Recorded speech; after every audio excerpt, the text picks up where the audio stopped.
it's been a long time since I put a YouTube video, but we are back again with some very interesting content. I hope you all like it. Don't forget to like, share and subscribe.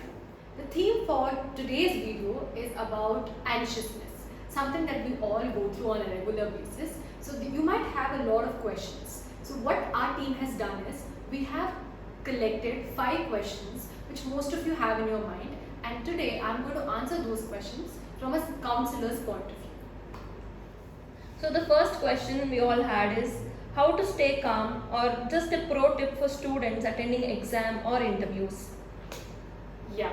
So whenever there's any exam or any challenge, obviously, we feel a little bit anxious, or, we tend to question ourselves and be like, can we do this particular thing? Can we crack that interview? Can we get very good marks in exams? It's completely normal to, have such kind of questions. So the tips that you can use over here is, one is grounding. So grounding is a very simple activity. We can do it together right now. So what are the 5 things that you see around you at the moment? What are the 4 things that you feel at the moment? It can be the dress that you're wearing, the hair that is falling on your shoulder, anything. What are the 3 things that you can hear? What are the 2 things that you can probably smell around you? Lastly, what is the 1 thing that you can, taste in your mouth? So while you are doing this activity, you are at present and you're focused on what is happening around you. So whenever your mind is racing with thoughts, it is either thinking about the past or it is thinking about the future. So in order to get yourself in the present, this mindfulness activity will help you to come back here, and when you are at present, you can think more logically, more rationally, and you know what to do. So this 5, 4, 3, 2, 1, at times you might be like, I cannot remember all the things. That's completely fine. So what you can do is, whenever you feel that there is a lot of overwhelming thoughts, pause for a minute and observe what is happening around you. Notice the sound, notice what you're feeling, notice the smell. So that is nothing but using all of your sense organs. So this is one pro tip that you can use whenever you're feeling a little bit anxious before an examination or an interview. So I hope that's useful. The second question we all had in our minds was, the most of the counselors say it's important to have a routine. Why is it so, and how can that help people? Routine is something that is very, very important to maintain. And routine over here, in the sense, it can be your eating habits and your sleeping habits. Often the first questions that we ask our clients is, do they have 7 hours of sleep, and are they having 3 meals a day? Why this question is asked? Because our meals are something that is very important to make us function on a day-to-day basis. So the food that we eat, if it has the right amount of vitamins, proteins, carbohydrates, fats, it gives us the energy. And once we have the energy, we are more at present, we are more focused, we are more energized, there is less of fatigue, and there's more clarity around. So when we have 3 meals a day, this particular aspect of it becomes very easy. And the sleep is something that is very, very important, and often we take it for granted. It's good to have 7 to 8 hours of sleep.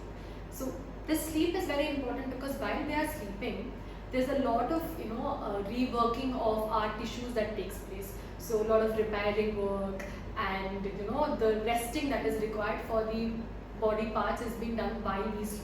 So it's very important to have at least 7 to 8 hours of sleep. I'm emphasizing this again and again because it's so very important.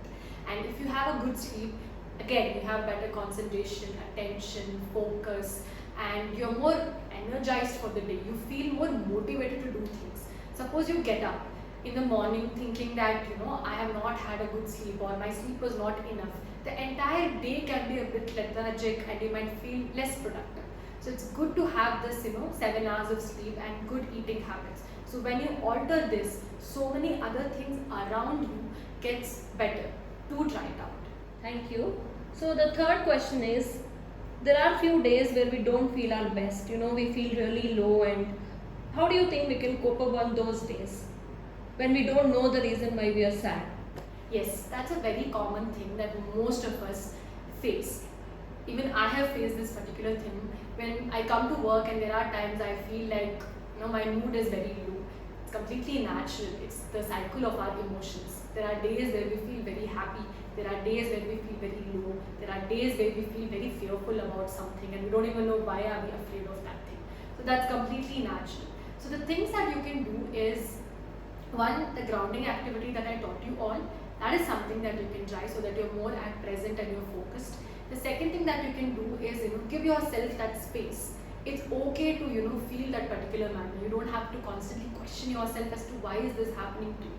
It's okay. You can go in one corner, sit with yourself for 5 minutes, notice what is happening around you and get back. The other things that you can do is you can appreciate the smallest of things that you have accomplished so far in the day. It can be that you have woken up, so you pat yourself.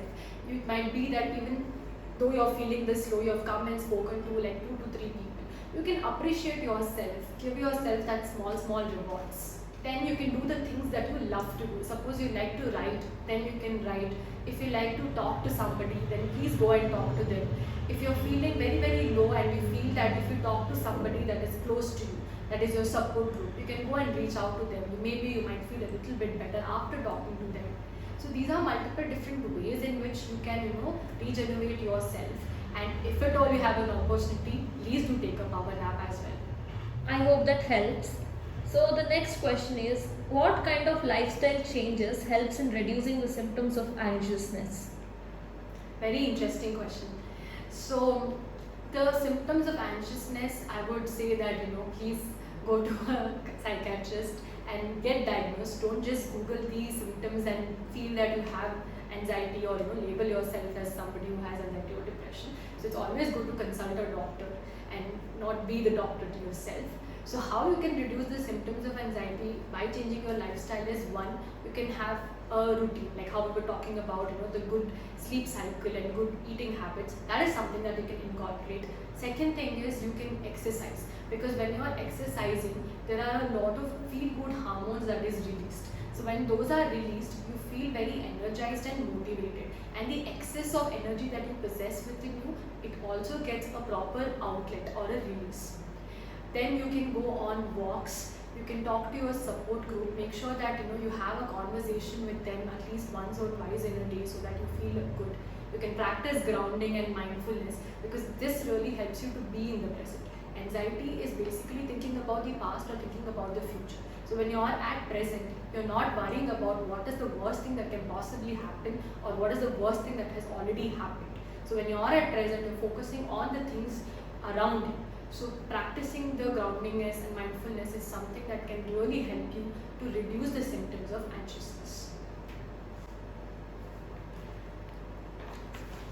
That's very helpful.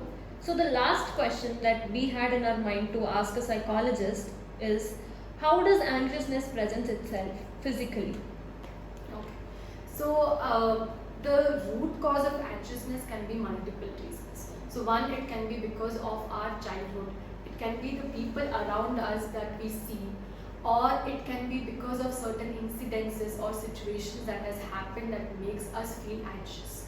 So the physical symptoms would be wherein your heartbeat increases suddenly, or there is this feeling of hotness inside your body, or you might feel red in your facial regions, or you might have certain repetitive movements. So some of us play with our watch, or some of us twirl our hair, or some of us just fidget with things that is around us. It can be a pen or a small toy or anything. Or we might suddenly feel like there's this huge expectation or pressure on us, that weight that we are carrying. So that is the reason why we tend to question ourselves as to how we are going to do this. So these are certain small, subtle symptoms that presents physically for anxiousness. So I hope these answers were helpful to you all, and we will come up with more such questions in the next video. Don't forget to like, share and subscribe. Take care and have a wonderful day. Bye bye.